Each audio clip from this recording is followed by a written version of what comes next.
Nagbabalat ako ng sayote guys dahil lalagyan ko ng sabaw. Alam niyo ba yung anong sasaw ko dito guys? Igigisa ko yung sayote and lalagyan ko siya ng noodles. So, kaway-kaway na lang sa mga nakaka-relate ng ganitong ulam. Mamaya ipapakita ko sa inyo guys ha. So, kaya ito. Sayote with black meat chicken. Or kahit anong noodles guys. Instant noodles.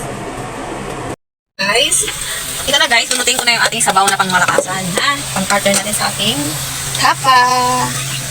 Yan. Kailangan may sabaw yan guys ha. Dahil meron akong natirang sayote. Kaya experiment natin ito. Tagay mo na tayo. Init. Grabe.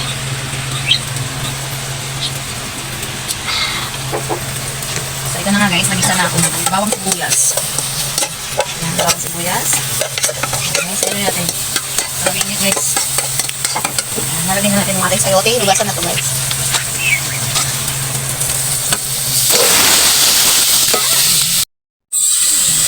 Ito yung sayote natin guys.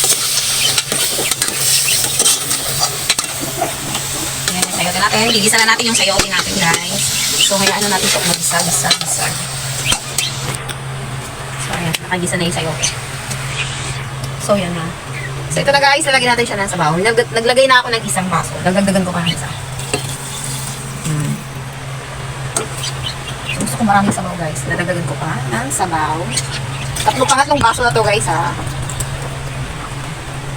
So, guys, ito lang naman yung sabaw namin. Kung ayaw nyo, di mo mag siyempre, kanya-kanya tayo guys. Dito kasi kayo sa amin. Kasi guys, laki probinsya kasi ako. Gusto ko matuto yung mga anak ko kumain ganyan. Yan, ito yung natin guys. Pag kumulo yan, yung sabaw natin. Pag kumulo yung sabaw natin, na may sayote, ayan, tingnan mo naman. Pinalagay natin itong ating noodles.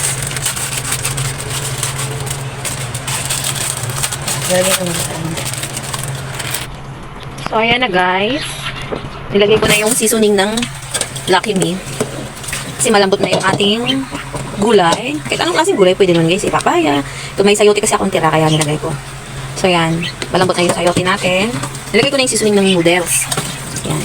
Para ano. Pag lumambot, saka natin nilagay yung ating noodles.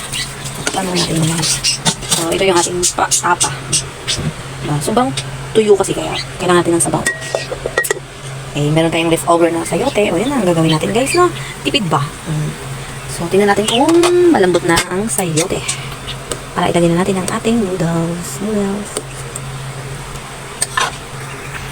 So, ayan na, guys. Malambot na yung ating gulay. Ilagay na natin ang noodles. Tapos, papatayin ko na agad, guys, kasi ano, mamaya pa kakain eh. Yan, lalagyan na natin yung noodles natin, guys, ha? So, ayan. Yan. Yan, guys. Oh, sarap, diba? Oh, my goodness. Yung noodles mo, nagkaroon pa ng gulay o naging masustansya yan, guys. So, ayan. So, hindi ko na yan, guys, para mabuti. Kasi mamaya pa kakain. Patayin ko na yan, guys. Ayan. So, ayan na, guys. Patayin ko na yung aking. So, ayan, guys, ako. Pagantay tayo mga ilang minutes lang. Para medyo maano naman yung ating ano. So, ayan. Mga 2 minutes. Para kumatas-katas na yung ating noodles. Oh, so, guys, ang sarap niya. Diba? Yung ating leftover na sayote. Diba? Tapos, noodles. Oh. Sarap yan, guys. Try nyo din sa inyo pag ulam nyo walang sabaw. Yan. So, ayan, guys. Patayin ko na. Apoys. Yan. Takpan ko na yan kasi mamaya pa ako kakain eh.